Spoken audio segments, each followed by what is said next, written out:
think the first way to monitor success, you must map the foot from the beginning. You must map each foot and the case, and know specifically how much vascular damage you have, how much radiographic damage you have, and a little bit of the history. All this ties together very nicely. For me, I do a venogram on day one and radiographs because I want a baseline to know exactly what my vascular supply looks like. And having done a few dozen of these things on the very first day now, actually we've got about 60 cases done, I have found every single case to have remarkable vascular alteration day one. Day one for me is if the horse was normal yesterday or this morning and tonight he's glued to the ground, that's day one. Possibly the laminitis started before the clinical signs were obvious, but for me, that's day one. I'll put my horse in an ultimate or 20-degree PA wedge or larger, and then I monitor my success again or the response in the next 3 to 4 days. If my vascular pattern changes to the favorable side, then I know I'm cooking in the right direction. If it's static, I come back and I do another venogram in another 3 to 5 days. And that's how I evaluate exactly the efficacy of my treatment response. The vascular supply will tell me days to even weeks what's happening to the foot before I see any degree of displacement whatsoever. Years ago, we used to wait to see how much displacement we were going to have and how quick it came and how painful the horse was, and all above are very, very uninformative.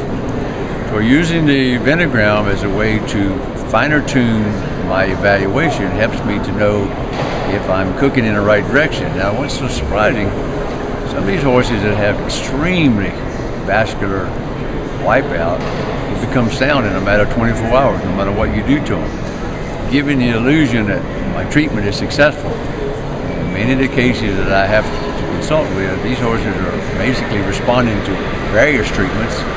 Nobody's doing a venogram, and then suddenly they're going sour. And once you realize that horse is suddenly gone sour 5 weeks later, he was showing you vascular changes 4 weeks before that would help you monitor and change your treatment protocol.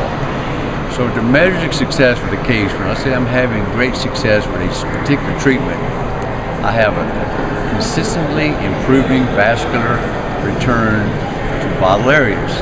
That's the circumflex areas, the dorsal branch, the terminal arch, the quarters of the heel, particularly the medial quarter. And when this horse is stable, and I never use the word stable until this horse has normal, healthy vascular supply and normal, healthy papillae.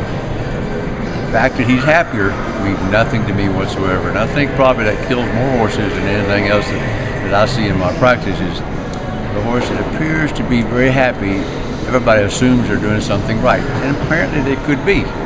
However, if they will monitor all those horses with venograms and find out a few of them are lying to them, and they're going south faster than they think, this horse will hit the skids in about 4 to 6 weeks, and that's probably the average case that I've seen over my career is a horse that was doing really well and suddenly they crash.